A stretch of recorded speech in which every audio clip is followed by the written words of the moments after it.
好，我是来自辽宁的学生，是辽宁北方的一所普通高校。我学的专业是马克思主义原理专业。今天我想问你一个问题，就是在今天是多元价值观冲突的现代社会当中，人们怎样才能保持一种祥和平静的心态去面对生活呢？谢谢。这个，我想现在确实这个社会，也是多西方文化的这个多样化这个文化就是互相冲突的这样的一个比较特殊的时代，在这个时候呢，人们都是应该要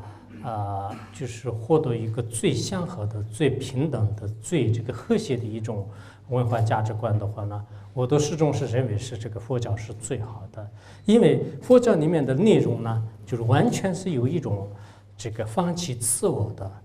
帮助他人的一种这个精神存在。如果以这样的这个精神驱使下，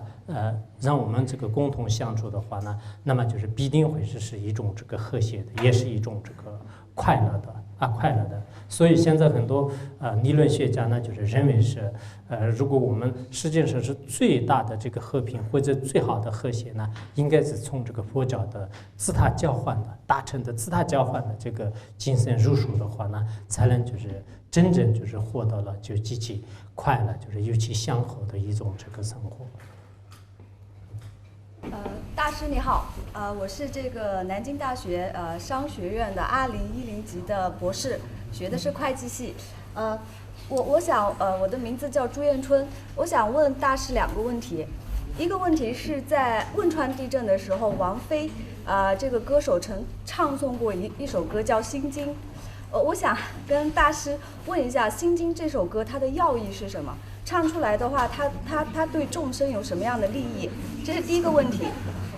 第2个问题上，大师在刚才回向给这个日本的这个灾难的时候，你用到了 Om Mani Padme Hum。那在其他大师他聊的时候，他说 Om Mani Padme Hum 是代表一种无上的智慧。到底这几个字代表的是什么样的一种意思？我想请问一下大师，就这2个问题。这样的那个。当时那个王菲唱的那个心经的歌呢，我也听过，我也建议有些人，让他们就是多应用，只不过有些人呢跟我说是这不是王菲唱的，但是这个可能是私下的个别人的看法吧，应该是王菲唱的吧。有些人说这个她的声音不太像，就是，但我想呢。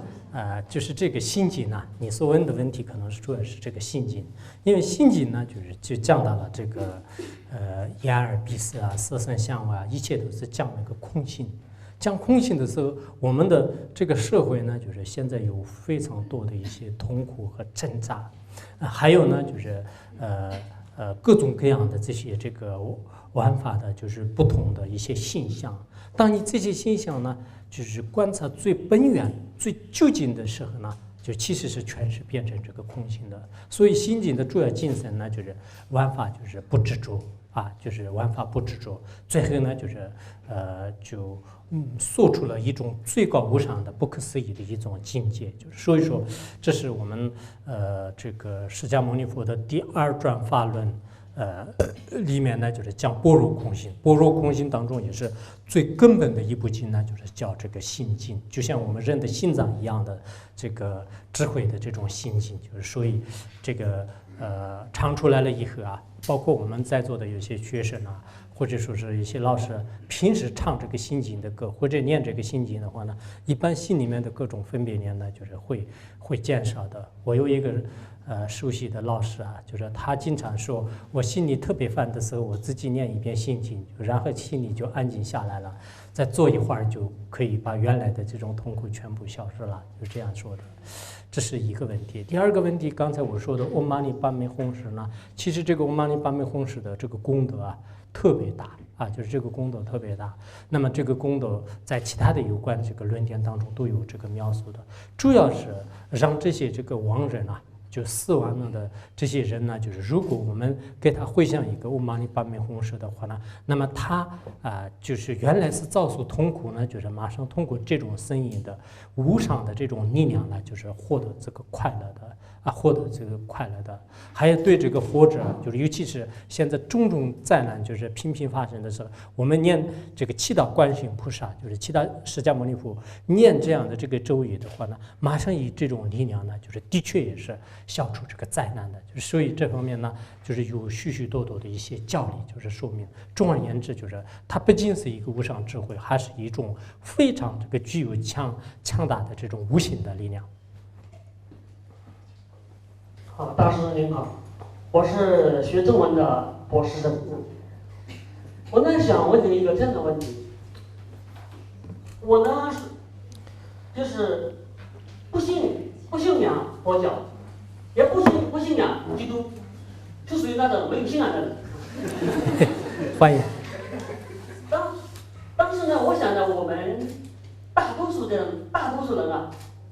就是比如说我们南大的学生来说。很有可能就像我这样，那么呢，就是信仰这个佛教和基督来说，在我们的生活当中，比如说我呢是来自于乡下的，在乡村里头呢，我现在发现越来越多的这个基督教堂，那很多人啊，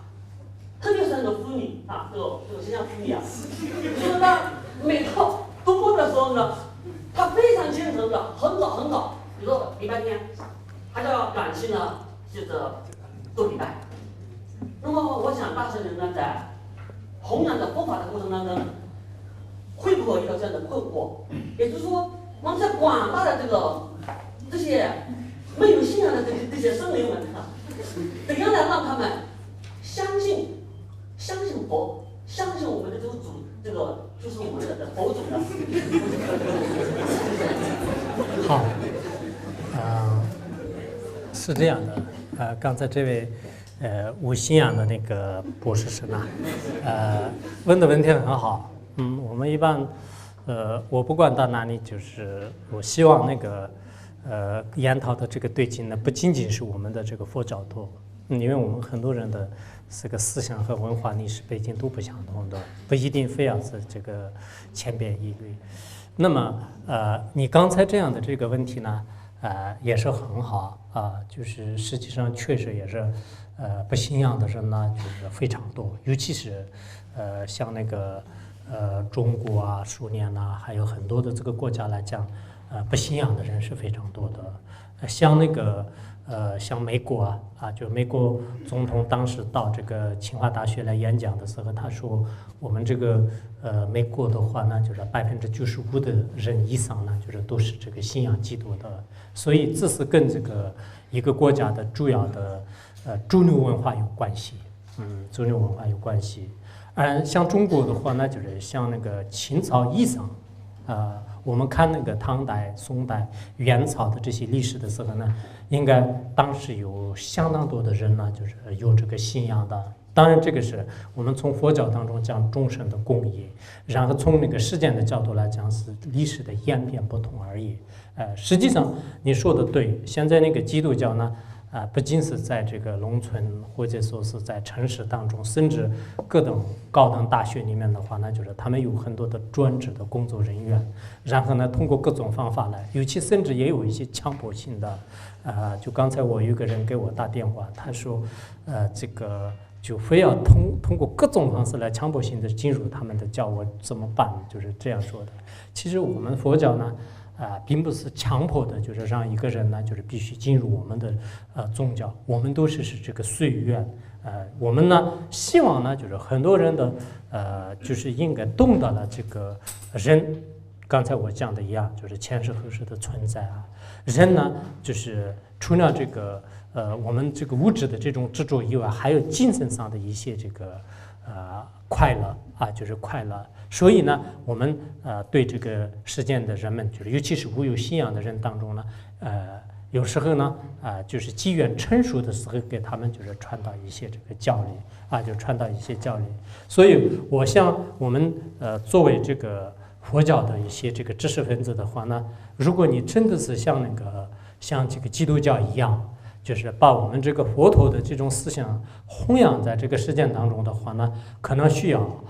就是要有组织性的就是要有这个年轻化的，要有这个统一的这种观念化就观念化，还有呢就是有不同这个途径的方式来就是进行这个弘扬就是没有一个组织，没有一个目标，没有一个这种这个集体性的话呢，就是恐怕有些这个教理就确实刚才他所讲的一样，就是弘扬到这个实践的话呢，有一定的这个困难，尤其是现在有些大学里面的话呢，我觉得需要就是建立一些这个研究的机构参学社就是像那个哈佛大学还有这个耶鲁大学都有这个佛教的一些这个研究中心就是研究中心，包括这个北京大学和现在什么那个复旦大学都有这个参学中心我想这些有些参学中心的参学社的有些这个学生应该是对佛法是不仅仅是一种信心，就是确实是有一定的深高的一些这个见解，所以通过这种方式来弘扬呢，这是我们将来就是非常有必要的一件大事，就是希望也大家记住，让我们这个不信仰的一些这个知识分子也好，其他实践人呢，可能要看看就是我们的这个历史和我们的这个中日文化呢，就是有密切的这个关系。因缘成熟的时候呢，让很多人这个信仰也可以；如果因缘不成熟的话呢，当时释迦牟尼佛在世的释迦牟尼佛所居住的这个城市当中，也是不信佛教的人呢，就是占大多数。所以这也是众生的这个一种这个业力，就是所感，就是所以佛教呢并不是强迫，佛教呢就是应该说是有这种因缘的时候呢，会这个抓住机遇，因机施教。大师你好，就是我是商学院的博士生，但是对佛学不了解就是说，就是按照这个佛学的角度来看的话，就是说怎样区分现在我们所很多谈的这个集体目标和这个个体目标，就是说在佛学里面有没有这个目标概念？因为我不了解，就是说我们如何更快乐的实现个体目标？当然我们平时都说的前途是光明的，道路是曲折的。当然我们如果更快乐的实现自己的目标，就是我想佛学里面有没有一个解答的或者说方式理念，或者说这个机制或者什么样子的？谢谢谢谢。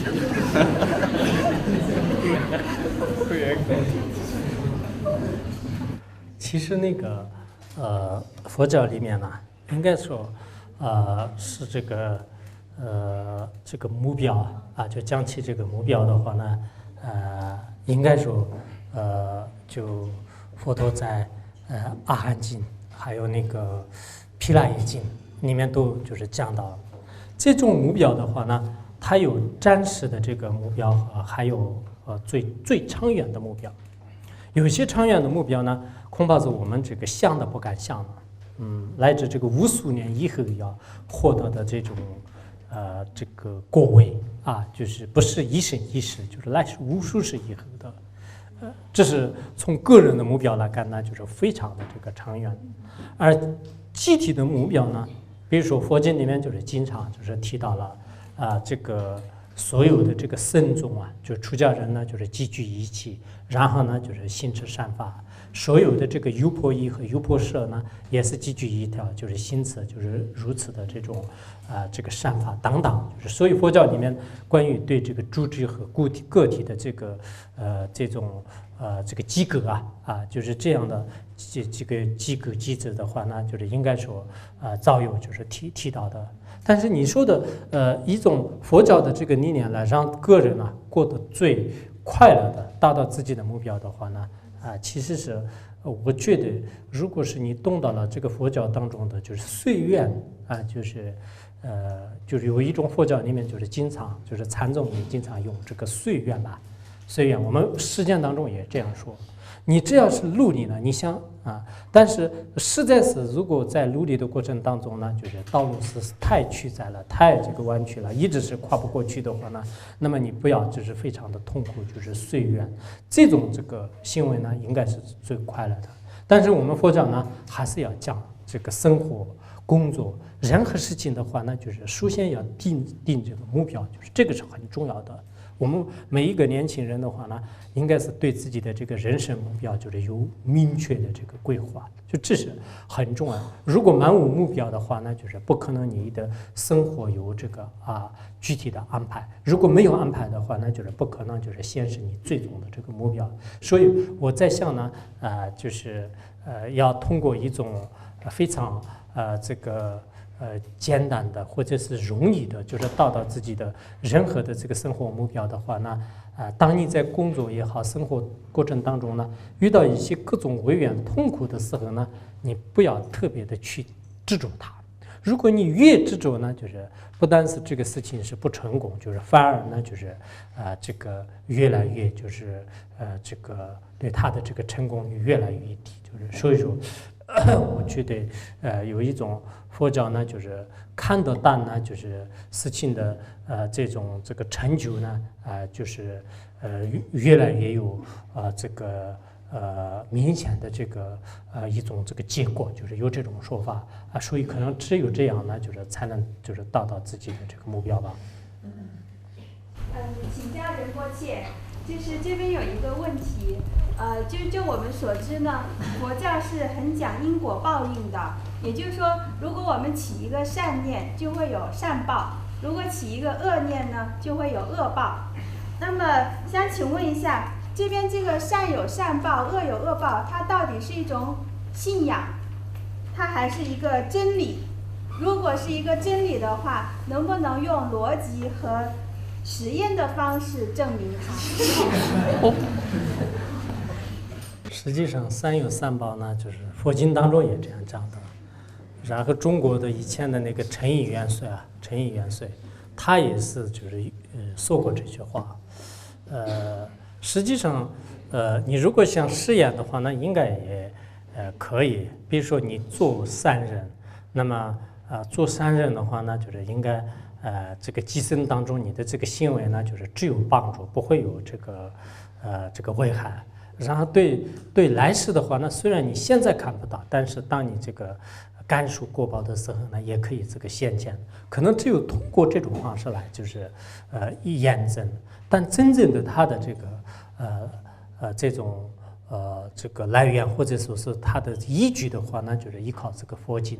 依靠佛经的话呢，那么就像佛陀在那个就佛经当中就是白衣经里面呢，就是说这个众生这个塑造业百千不毁灭，然后这个因缘成熟是这彼国等成熟就是这个因缘聚会是彼国等成熟，就是有这样的。所以你所做的恶和善呢，就是最终呢就是会得到的这个快乐和果。这个就像是你种的毒药或者是你种的妙药，妙药呢就是必定会是增长那个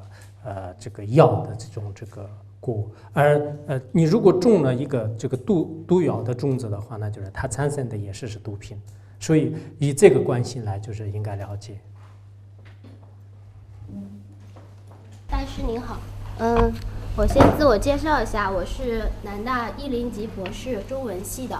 但是我之前的专业是国学，所以我有很多同学是学习藏传佛教的。我去年暑假还跟他们去了塔尔寺、夏琼寺、大普伦寺，就是游学，看到了很多藏传佛教的大师。然后我想问的问题，一个是跟我们一起去的还有很多汉地佛教的僧人。我想问一下，就是现在藏传佛教和汉地佛教的交流，他们是一个怎样的层次？会不会就是互相学习，然后还是说会发生一定程度的辩法和辩论？我看大师您也是经常到汉地来的，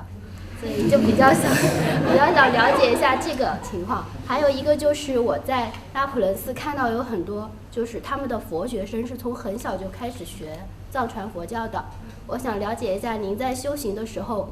你们日常的修行的状态，能不能介绍一下？还有就是第3个问题是，您在修行的时候有没有冒犯一下，就是会不会有过怀疑或者动摇的过程？您是如何克服的？您有没有开悟的体验？您是怎样看待顿悟和见悟的？就是这样，谢谢。好。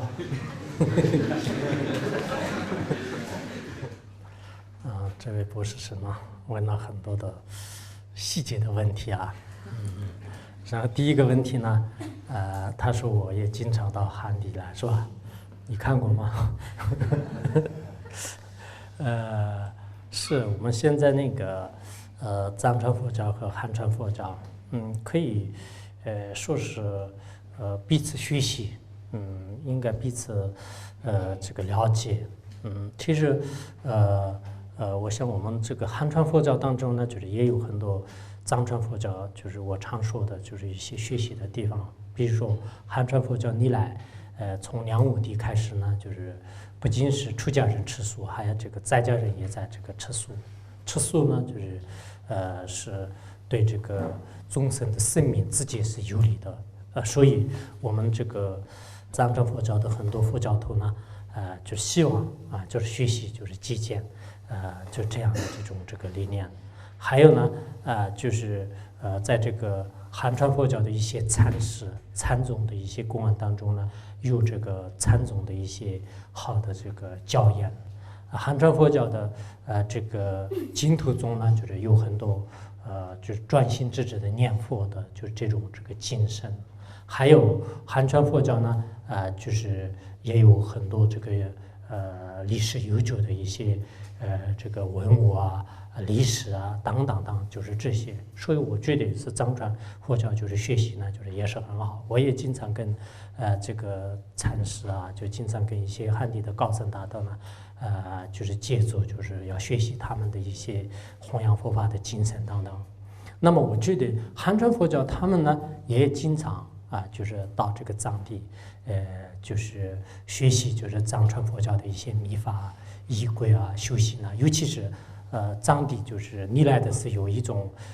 这个英明的辩论，还有中观的系统的一些这个学习，密法的一些字体的这个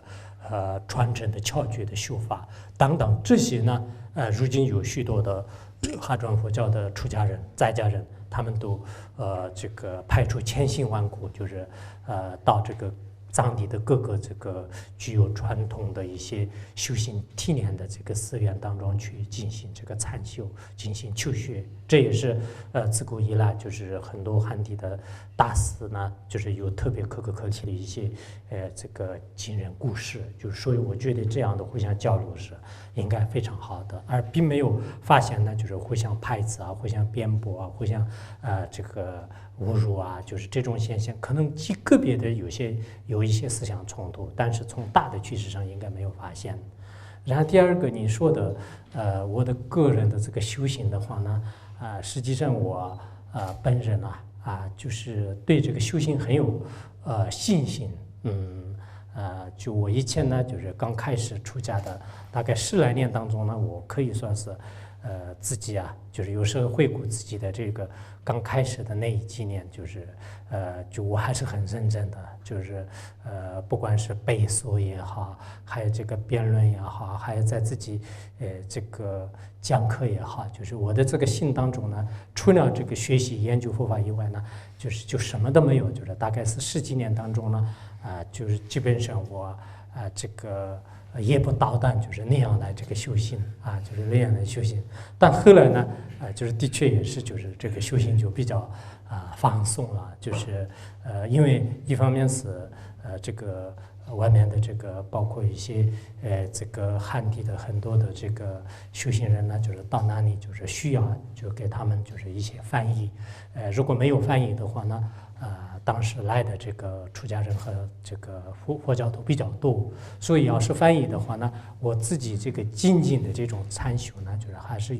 有一定的这个影响有影响。那么现在呢我在这个面对这个社会的时候呢有没有这个烦恼，有没有这个心态呢，就是被各种外境就是所动摇呢？确实我是一个凡夫人，我自己也深深感觉得到，就是我是对释迦牟尼佛有虔诚的这个信心，对自己的这个生死轮回呢，就是我就是有不可推转的一种这个定见，就可以说别人说就前世何时不存在，我绝对不相信。我有千百个这个理由呢，就是驳斥他的观点。然后别人说这个佛教不好的话呢，就是他说不好就是他的自由，但是呢，我自己内心当中是我不会相信，就是因为我从骨髓里呢，就是就对这个佛的这种诚挚心呢，是我觉得是有生之年当中是我不可能变的，就是并不是我的一种简单的信仰，我是通过接近20多年的这种自己的点点滴滴的智慧呢，就是积累起来，最后呢就是达成的一种固体，就是所以说在我的学业里面的这样的心性的智慧的固体呢，就不可能就是就容易这个融化，就不可能融化。但是确实作为一个凡夫人的话呢，就今天就是看到一个好吃的东西呢，我刚刚看到你们南京这边有好吃的东西，就然后肚子饿了，就是马上行动药就开始吃了好多的，然后有很多的这种食物也好，外境也好，自己心就是被动摇的时候呢，自己也觉得说我是很惭愧是一个修行人，还有一些口口声声给别人就是讲课，我是口是心非就经常的点醒自己。当然，作为说证悟的话呢，就是不算什么证悟，更没有开悟的只不过是对这个佛教是有一个坚定的信心而已。不好意思，大师，我觉得你非常有智慧。然后我是文学院的，所以我想问一下，你平时喜欢读诗歌吗？特别是或者是国外的诗歌也读吗？是这个问题。我诗歌写的不是很好，然后我喜欢读，尤其国外的一些，比如说就是这个泰戈尔的有些诗歌还有一些以前那个莎士比亚，就是他所写的有些词呢，我觉得蛮好的。上师您好，我有这样几个问题。第一个问题是，我想请问一下堪布您的休息时间，因为我看您说您好像5点半就起来了，我觉得特别的那个随喜，但是然后晚上好像还挺迟睡的。还有一个就是中医的休息时间它是有一定的规律的，这个是有没有依据的？因为我们这个身体这个业报肾它那个规律是不是一定得遵循？因为我看很多那个高僧大德，还有一些说自己根本就没睡觉，真的是非常的随喜，但是自己好像真的做不到，所以想请问一下堪布，这个就是我们到底要不要遵循一个中医说那个身体的规律？第三个问题就是，因为一切万法是究竟的，所以我们可不可以这样理解，就是，在还没有成佛果之前，世间法和出世间法都是非常同等重要的，所以我们世间法也要学好，出世间法也要学好。但有一个问题就是，想买人生路难得，我们的时间实在是很有限，到底应该把精力投在哪一个方面？好，感恩上师。这样的，刚才他的问题，第一个是按照我的这个作息时间呢，我的作息时间以前是我这个作息很有规律的，尤其是在学院里面呢，这个早上起来晚上睡觉自己就各方面都是很有规律的。但后来一方面事情比较多，另一方面呢，有时候白天忙着，然后自己晚上有时候功课就是一直练不完那这样的话呢，就是拖的这个时间就比较长就自己也有时候睡得晚一点但是我一般个人的不知道这个可能生态生理的一些这个差别吧。就我在读这个学校的时候呢，也是我的睡眠是比较少的。我在读师范学校的时候呢，他们全校的很羡慕我，因为我很早我睡觉的时候呢，他们都睡完了。然后我起来的时候呢，他们都还没醒过来的时候，我就起来在外面就是锻炼身体，然后看看书啊。所以在我的有些寝室里面的同学呢，就认为是就是我到底睡了没有？因为他们睡的时候呢，我还在看书，然后他们醒过来的时候呢，我也在看书。所以我的可能自己的这种身体啊，就是对这个睡眠呢，就是不是特别的，就是谈着，就是我一般睡这个。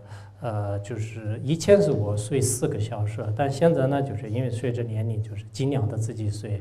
，5到6个小时，就是这样的。这是第一个问题。第二个问题呢，就是我想着你的那个就是说，按照我们的这个人的这个生理也好，就是各方面来讲，最好是这个中医啊，尤其是《黄帝内经》里面就是讲的那样的话呢，我觉得我们这个佛教里面的《毗赖耶经》，《毗赖耶经》里面也讲了。人呢，就是一般是这个夜前夜后呢，就是入眠，就是然后夜前夜后这个行持散发，就是中夜的时候呢，就是入眠。那么这个《黄帝内经》和这个有关的一些中医书的话呢，也基本上是从这个11点到这个尤其是3点之间，或者有人说是2点之间的话呢，就是对自己的这个身体啊、血液循环啊各方面来讲，是睡眠是最这个重要的。就是我觉得是这样做呢，就应该是很好的。但只不过有些人的工作和这个修行呢，有点就是一直是刚好在那个时候工作的话呢，就是也是可以吧。原来巴尔扎也是晚上11点多的时候开始起来工作，就是所以他这个写小说的时候呢，最好是最激进的这个中夜呢，就是对他来讲是喝咖啡，就是然后开始写书，就是他一生当中写了60多部还是什么，就是所以他这个时候是绝对是最快乐。就是我原来看过他的一个书。是这样说的，然后是第3个问题是什么？你说的，对，那个想起来了，那个你的这个实践法和出实践法，就是来自这个成就之前的话，那其实我们尤其是作为在家人的话呢，我觉得不能刚开始的时候就是学习佛法，就是把实践法全部放弃。到了最后的时候，生活当中有各种各样的冲突的时候，又把实践法全部建起来，佛法全部放弃，就这样是有点可能极端的这个行为。我的意思呢，是这个作为一个在家人，佛陀在这个很多的这个优婆塞经呢，就是经典里面也讲了，在家人的话呢，就是过正常的这个在家生活，但是在这个时候呢，尽量的这个散乱的一些因素呢，就是排除，尽量的汲取一些珍贵的时间来这个修行。其实我们现在在家人呢，并不是完全是没有时间的，就是有时候是大多数的时间呢，用在混发在一些散乱呐，就是睡眠呐，就是没有意义的闲谈当中呢，就是开始这个耗尽了。因此，我想就是利用一定的时间就至少也是1个礼拜当中呢，就是你或者用1天半天的这个时间。我在这个学院的时候呢，因为散乱的事情也比较多，就是尽量的下午3、4个小时呢，就是把书籍啊，就是全部都关掉，就是然后呢自己好好的这个静下心来看看书啊，就是这样的。这样的话呢，就是每天的是对自己有一种强制性的这个修行的时间。作为你们在家人，恐怕这样也是不一定现实。但是呢，或者是早上起得早一点，晚上睡得晚一点，或者白天1个礼拜当中就是空出半天1个2个小时时间来这个休息，这样持之以恒的下去的话呢，那么这个修行也是不会有这个耽误的。然后自己的这个时间，该做什么事情呢，就是也可以成功的。上师你好，我是来自南京师范大学的硕士生，我想问个问题，就是说，您刚才也讲过，就是放生是人生第1大功德，杀生是人生第1大恶业。就是我就想问一下，就是说，我放假回家，我妈妈知道我回家了，然后给我杀只鸡、杀条鱼，然后就是说她肯定是在杀生，但是我知道她的发心是好的，那么也就是说她也是造了很大的恶业嘛？就这个问题，谢谢。对，是这样的。一般来讲呢，就是行善地道善，行恶地道恶。就是如果行善的话呢，就是造一些业呢，就是这个善的，就是有这种说法。但是像那个杀生这样的这种行为的话呢，就是它直接牵涉到就是别的这个众生的这个生命。那么这个时候呢，就是在戒律里面呢，就是讲的是这个心态不重要，就是这个物质重要。物质也就是说是别人真正就是端出了这个生命，虽然他的这个心呢是对你好，但实际上这个真正是断了就是别的众生的命的话呢，那么就是这个他呢不但没有这个功德，反而呢肯定会是有这个危害的。本来我们心地善良，做一些事情是可以的，但是你做的太过分，比如说实践当中也是，我用好心好意来把别人的这个肚子里面捅一刀，别人死了的话呢，那么这个法官呢肯定会惩罚，你会关在监狱里面。我们实践当中也是这样的，所以这个是有过失的，可以这样说。大师您好，我先自我介绍一下，我是文学院1级的博士。然后今天听您讲了之后很有收获，您主要讲的就是一个佛教的生命观，其实也就是一个转世轮回，就是前世、今生、后世的问题。然后我就想主要就这个问题，向您请教一下。首先作为一个出家的僧人，然后您在修行的过程中有没有那样接近过自己的前世？因为未来的事情我们是不知道的，但是前世是已经过去的。然后你有没有在修行的过程中接近自己的前世？如果有的话，然后能不能透露一下，您所认知的您的前世是什么？第二个问题我们普通人有没有这样一种办法，然后去了解我们的前世？现在我也了解到有一些民间的方法，比如说是催眠啦，或者说是某一个瞬间的似曾相识啦。那这种情形究竟是我们今生对外界接触到的一种事物在脑海里映出来的幻象，还是真的是一个前世在我们脑子里，在灵魂深处留下的记忆？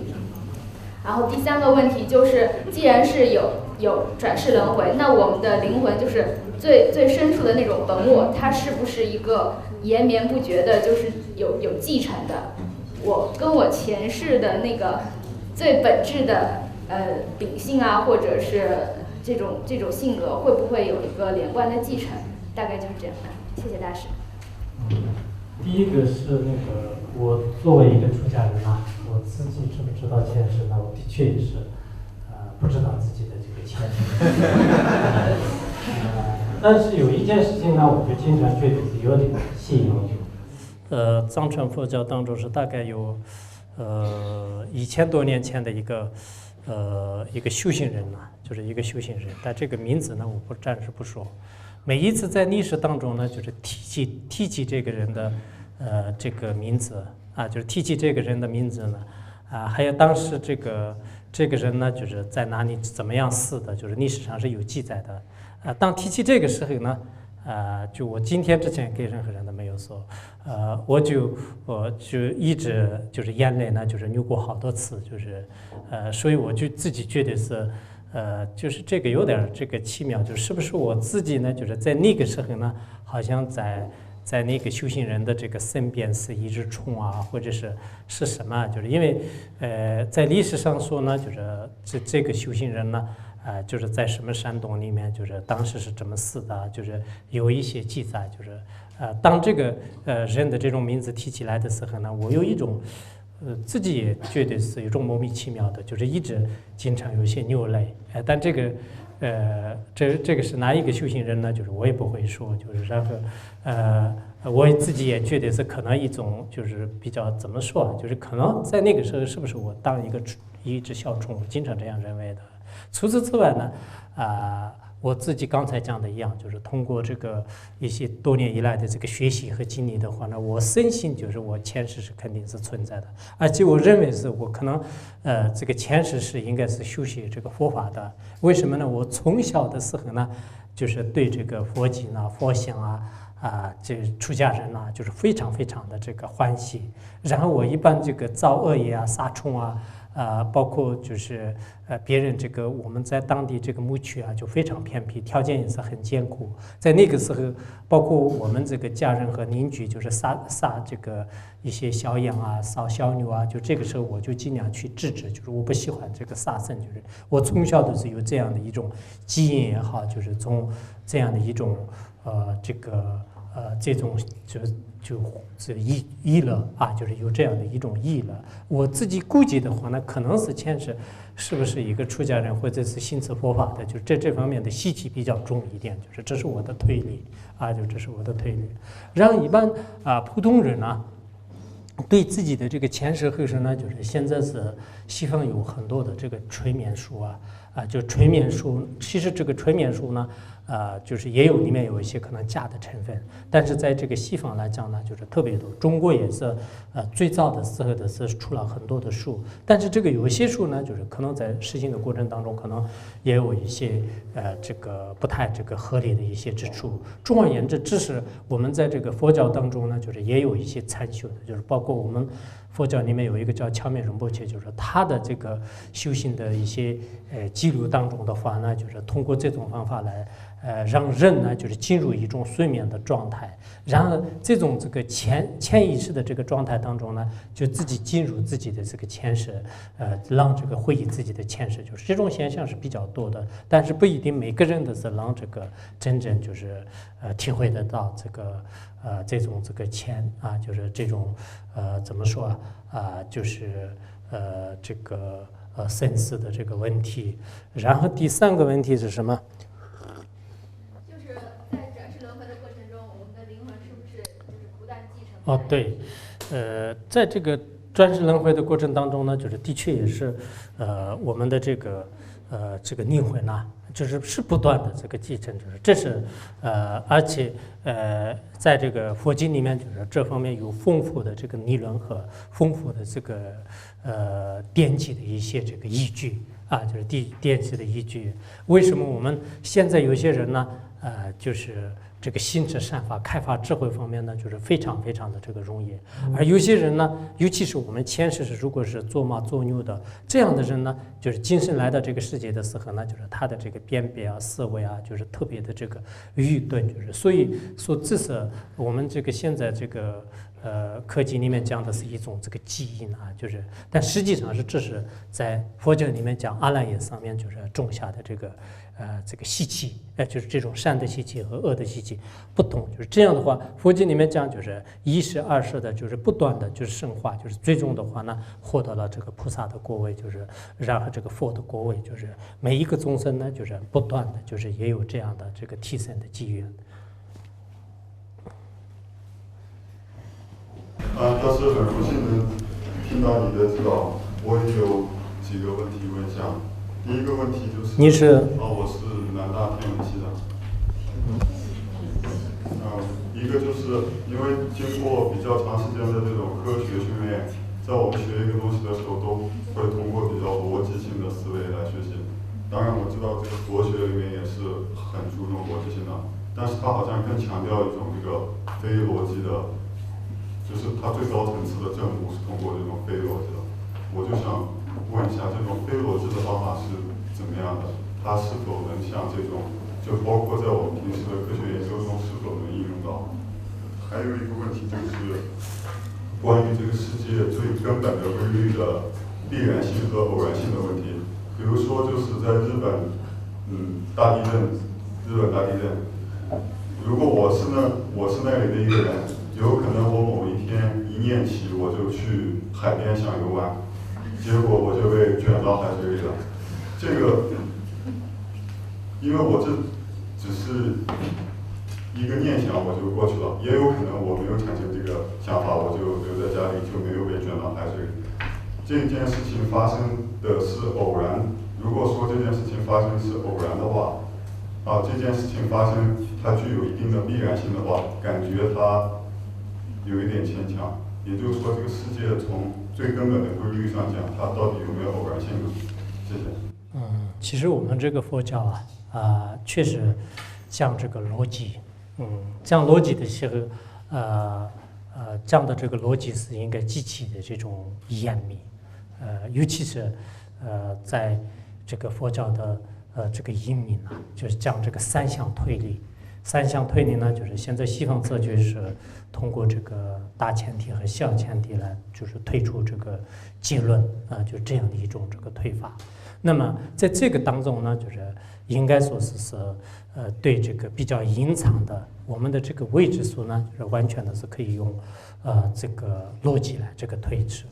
那么逻辑来推是有2种，就是一种是完全用推理来推，还有一种呢就是用这个教理来推。用教理来推的话呢，比如说神圣的这个轮回因果的话呢，那么释迦牟尼佛就是说的，而释迦牟尼佛的这个教言呢，就是2500多年以来，就是任何科学家呢，就是没有这个让真实的这个推翻，就因此呢，他是应该这个说是语者，以是语者呢，就是作为这个证据来这个进行论证啊，就这是一种方法。所以我们刚才就是所提到的，就是可能你绝对是在这个蒙中立约当中，我们佛教的一些非逻辑呢，就是实际上是都有，要么是有限量的这个证据，要么是有这个比量，也就是叫这个推理。这种推理呢，就是较量或者是理就真理，就是2种方式来可以进行论证啊，就这是第一个问题。那么第二个问题呢，就是说这个。当你这个日本的任何一件这个，比如说被海水这个卷走的这种事情呢，表面上看来是可能是一种偶尔性的，但实际上呢，就这也是有一定的这种这个它的这个牵引的这个原因啊。比如说我们实践当中也是这样的，你造了一个犯罪的事啊，造了一个犯罪的事。造犯罪的事呢，其实你这个原来是屠刀或者是杀人，那么这个恶因呢，是你自己造的，你自己造了以后，后来呢，你偶尔在一个饭馆里面吃饭的时候呢，或者说是你饭馆里面不去吃饭，你在这个海边也好，在家里也好，这个警察呢，就过来就是抓你，警察过来抓你。但表面上看来，就是也许警察到家里来抓，就是也许你到海边的时候，警察来抓你，你觉得这是一个偶尔的事情，实际上不是偶尔的事情，因为你原来已经犯法了，犯法以后呢，今天就是警察呢，就是突然这个出现在你面前的。那么同样的，我们众生那个造罪的话呢，表面上看到好像是这是一个偶尔的这个机会，就是突然就是这个。好像来惩罚你的这个海浪跟这个我的这个心识呢，就是对他没有结上过恶缘，但是呢，就今天就是被海浪就是卷住我呢，实际上是我自己的这种前世或者更多的前世或者今世的这种造的恶因呢，就是应该有着密切的关系，所以实际上是这也是从那个对境的角度来讲，也许是有偶尔性的，但是从自身的角度来讲这是一种必然的规律。阿布你好，就是我是南京一所高校，就是也是刚刚毕业的学生，然后我是严格，然后是去年的时候也有机缘是学院大经南京看过讲过课，然后我现在就是跟随您学习入菩萨行以来啊，然后就是真的是深深体悟到，就是像是一言哪里毕业？哪里毕业？南京金陵科技学院毕业的，然后是跟随上师学习以来，就是发觉上师的一言一行一举一动都是为了利益众生。我就是想请教上师，我们如何才能就是有这样一个广大的发心，是利益有情，就是断除我执。然后第二个问题是，上师刚才讲，您现在每天也是休息5到6个小时，然后我们就是想请问上师，您是有怎么会有那么大的精力是看那么多的书，然后翻译那么多的论点，还有讲经说法，还有出去弘扬佛法，这个问题。你第一个问题刚才说一言一行是一种，其实也没有。刚才我正在说是不是一个？其实那个我觉得怎么说啊，就是每个人就多多少少在自己心里面产生就是一点一滴的这种利他的这个心，这样的这个利他的心呢，无论是什么样的这个什么身份的人，都很重要，尤其是现在这样的这个就尔虞我诈的这样的这个社会当中啊，就每个人的是把自己作为这个中心，来这个开始造作围绕自己，在这样的社会当中呢，大家就是发出一种这个利他的光就这是作为这个大乘佛教当然是不可缺少的，但我们实践的人，任何一个公务员、老师或者这个知识分子的话呢，这是远远超过我们这个物质的价值。现在城市里面的人，每个人想获得什么这个一些财物金钱就是这样的。其实这个价值不一定很高的。真正从内心当中有一颗善心，有一颗帮助别人的这个心，而这个心呢是永恒的话呢，即使你在基层当中没有这个因缘帮助别人，但是它的这种价值是永远是这个发出这个光芒就发出光芒。而我自己的话呢，其实也没有觉得是自己好像怎么就是故意这个尽量的这个减少这个睡眠就是也没有这样的，就只不过是最近以来我就翻译一些那个就汉地比较缺少的，就是特别好的有一些论点呢，我就觉得是。如果很多人懂得了这个道理我就经常看书的时候，自己觉得内容特别殊胜的话呢，你就很多人可能会得到一点点利益，就是我修这个翻译，然后我有些翻译的有些是可能讲解，就是尤其是现在智备宝库里面的话呢，我们平时给大家讲课，就是讲完课以后呢，看那个就是让他们就是开始整理，就是做的这个讲解，就是这也不算是我这个翻译的。其他的话呢，好像也真正的以前的一些这个大德也好，现在上的我们很多就是做慈善的一些人的这个功劳比较起来的话呢，不到沧海一滴，就是所以就是以后有什么样的这个因缘呢，自己也很难这个固定就反正慢慢来吧。大师你好，我是那个古代文学院的博士研究生，我想问一个问题，最基本的也是最简单的，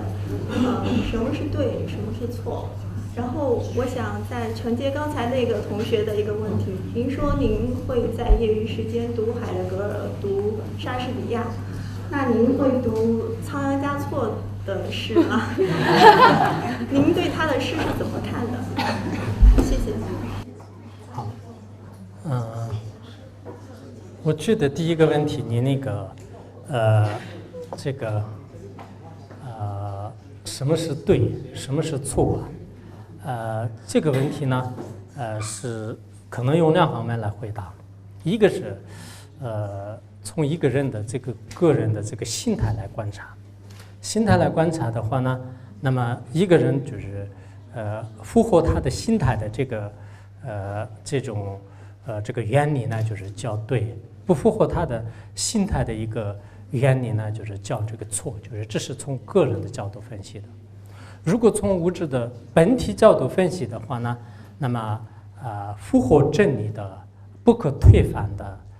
经得起论证的这种事情呢，就是叫这个对；相反的呢，就是叫这个错。犹如这个火的本体呢，是热性；水的本体呢，是湿性一样就是这个。你的第一个问题呢，我就这样回答。然后第二个问题呢，就我也很那个就是喜欢，就是读那个仓央嘉措的歌。但是仓央嘉措的歌呢，我在这个读的过程当中呢，我又感觉就两种这个。就感受就是产生两种感受。就第一种感受呢，因为当时的这个在历史背景下，就是仓央嘉措呢，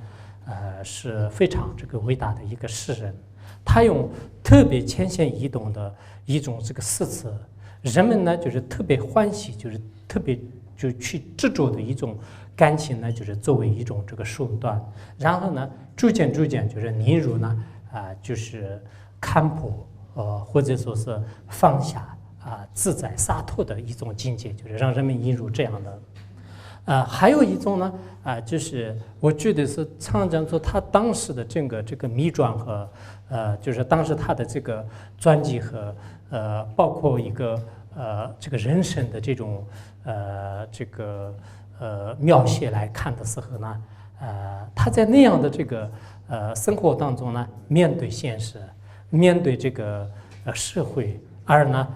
就在这个世界上呢，就是这个拥有个体他不但呢就是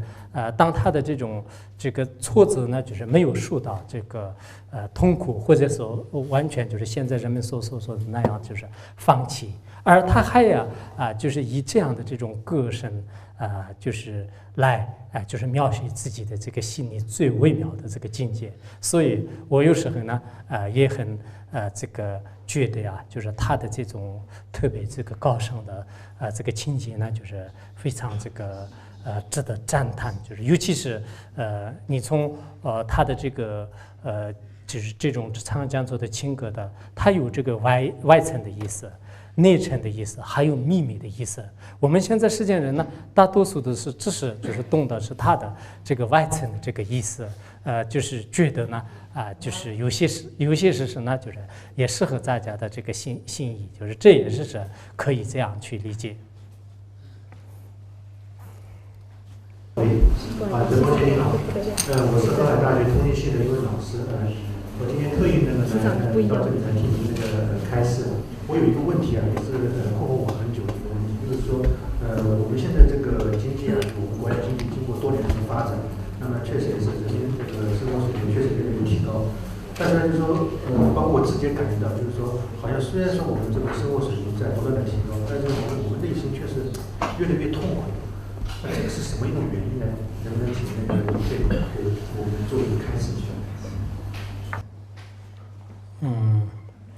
这个我觉得这个不仅仅是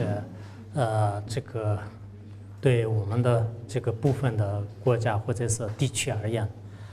对于这个全球来讲现在人们的这个生活越来越提高的时候呢，这个幸福指数就越来越降低。包括2010年的这个美国的这个幸福指数统计的指标来看的时候呢，跟这个前面的这个10年的比较起来，就是已经这个它的痛苦指数已经增加2倍就增加2倍。所以当人们的这个物质生活蓬勃发展的时候人们呢把这个金钱或者是物质呢，就是看作一个成功的象征的时候呢，就是内心的这种这个道德观念就是很有可能越来越这个下滑在这个时候呢，就是没办法就是填满自己的这个欲望。所以我有时候很羡慕我们这个藏地的这个生活。藏地现在有些比较偏僻的地方呢，物质生活这个水平都非常非常低的，但是他们都有一种自由自在、特别悠闲的这个生活当中，就是快乐的这个过日子。而我刚才就是演讲的刚开始也是一个比较这个怎么说就是有一种语言呢，我说这里的这个建筑是越来越跟这个前10年就是有时候这个截然不同的发展和变化，但是内心不知道有没有，就间接呢，就是我估计得到，我预料得到，可能比10年前的这个人们的这个心理就跟现在就比较起来，现在确实很痛苦的。但是这个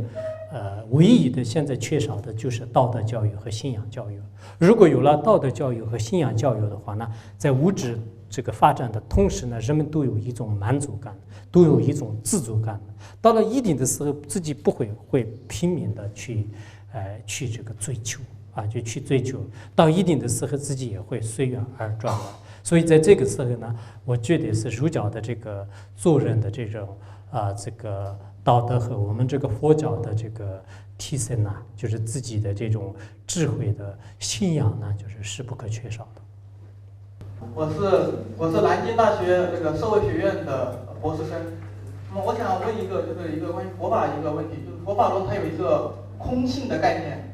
那么我想问，就是我们现代社会已经和古代社会发生一个很大的一个变化，就是说，那么在我们这样的一个时代的话，就是一个空性这个观，我们怎么能够培养起来？在整个社会中这样能够得到一个很好的一个培养，就这样的一个问题。谢谢。其实这个佛教的这个空性观不管是任何一个时代，任何一个朝代当中呢，都可以这个培养。那如果你要想真正要佛教的空性观要培养的话呢，最好我建议这个学习龙母菩萨的中观根本慧论，还有呢月称菩萨的这个入中论啊，还有升天论师的400论啊，就这3个论点学习之后呢，你对这个万法的这个空性观呢，就是肯定会有这个一定的这个认识。在这样的这个空性观的认识或者是见解的前提下呢，我们这个观待这个现实的生活，或者说对待这个现实的生活呢，其实很有帮助的。我都经常想，我们现在忙忙碌碌的这个社会当中的人们呢，如果是对佛教的这个空性观有所认识的话呢，他们的这个心态，不管是遇到任何的对境的时候呢，也不会如此的这个煎熬，就是痛苦或者是挣扎。所以很希望很多人呢，在这个面对生活的同时呢，就是也学习一些具有这个非常这个价值和智慧力量的这种这个空性方面的一些教理。那个开幕你好，我先介绍一下我自己，我是南京大学哲学系的博士生。我有一个问题，其实是一个小问题，也是我的一个困惑吧。就是在我的生活中，我经常会遇见一些问题，然后经常是以我包容别人而结束的。但是呢，对方不能理解我的包容，反而认为我很傻之类的，这样我很郁闷。然后我就想请大师开示，怎样才能在我包容别人与我不郁闷之间达到一种平衡呢？谢谢。这是我觉得现在这个社会当中的也是一个现象，包括有些人现在学这个儒教思想懂礼貌的时候呢，别的学生和老师呢也欺辱他。在一个社会，如果大多数的人呢，对做善事的人就是带有一种这个蔑视的这个态度的时候呢，极个别的人可能心持善法，或者说是他有这种包容的这个思想呢，也不一定会受到这个认可的。但是我们一定要让这个坚持自己的这种善良的这个心态和包容的这个心态。因为以前那个藏地非常这个伟大的一个佛学家，就是叫这个麦彭仁波切，他说过，他说让世界上的所有的人呢，心持这个恶业的时候，干坏事的时候呢，但自己的这个善良的这个性格呢，就是不能被这个染污。一定要保持这个如语里当中的念话一样，就是清洁。就所以我们的这个包容，或者是我们的这个善良呢，即使别人就是觉得你很傻，觉得你这个很愚痴，但是自己呢就是问心无愧，一定要保持自己的这个善良的性格，就是永远呢就是持之以恒的这个下去。只有这样呢，就是才对我们的真正的这个利他的心，才对我们的真正的这种这个怎么说就是宽恕的这个心，会可以呢，就是越来越就是实现它的价值。大师你好，我是外校的一个学生，我有个问题想问上师，就是我也是一个佛法的初学者，就是当年佛陀是跟外校是哪个学校？金陵科技学院的。什么科技？金陵科技。金陵科技对。你们科技是主要是学什么？什么科学技？什么都有。什么都有。杀蚂蚁的也有吗？开玩笑。你说吧。就是佛陀当年根据众生的不同根器来宣说佛法，就是我们一般人可能就没法单独见到上师，然后单独跟随在上师身边学习，只能听上师就是对很多众生宣说佛法，然后就是在想怎么样选择适合自己个人的方法，有没有一个什么标准？还有一个就是我们每个学佛的人可能会每个人走在不同的阶段，有时候感觉上次说的有些教研，感觉有时候自己做不到，要求自己会有点感觉力不从心，或者是怎么样选择最适合自己这个修行阶段的方法，就这2个问题。好，这个第一个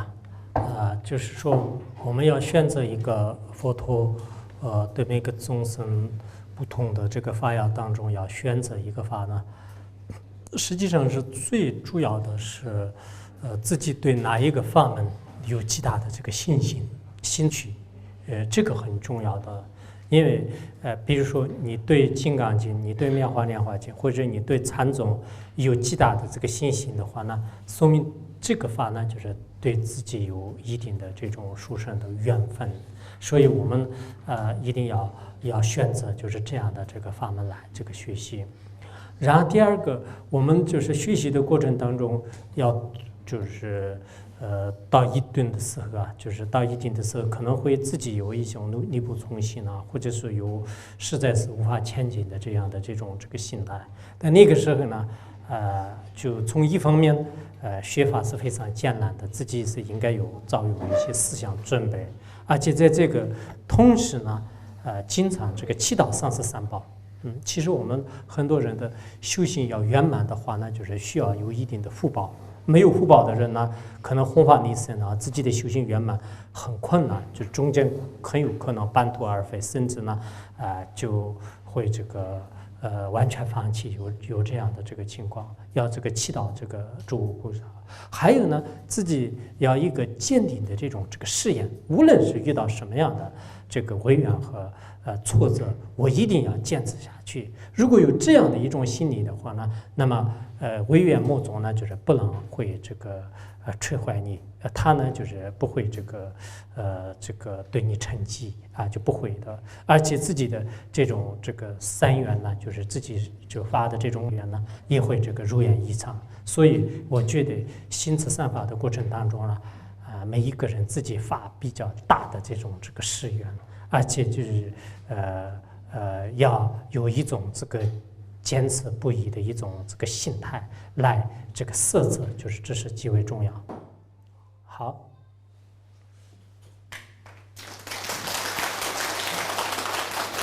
感谢仁波切慈悲和智慧的流露同学们也都很踊跃，问了很多的问题。那今天在这样一个众缘和合的晚上，我们有幸聆听这样古老的东方智慧、佛法的生命观，而且呢，仁波切还以他自己的亲身经历和体验来启迪大家的智慧。我相信，大家在座的每一位，相应于各自的心的状态，都得到了佛法甘露的滋润，并且呢，长久的话呢，也是对大家各自身心的和谐和生命的提升有很大的裨益。由个人身心的和谐，而家庭、社会的和谐，由此也可以有益于我们和谐社会的建设和世界人类的和平。所以让我们大家再次以热烈的掌声感谢仁波切。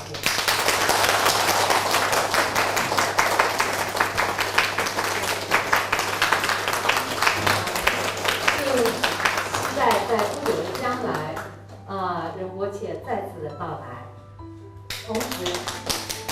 时也感谢今天在座的各位南京大学的老师和同学，以及其他的来自其他学校的老师和同学，以及其他的有心人士。因为大家这样一种善妙的众缘和合，圆满了成就了我们今天晚上的这样一个非常有意义的这样一个夜晚。希望今天这样一个晚上可以开启大家今后人生的佛法之旅、智慧之旅、慈悲之旅和究竟的安乐之旅。谢谢。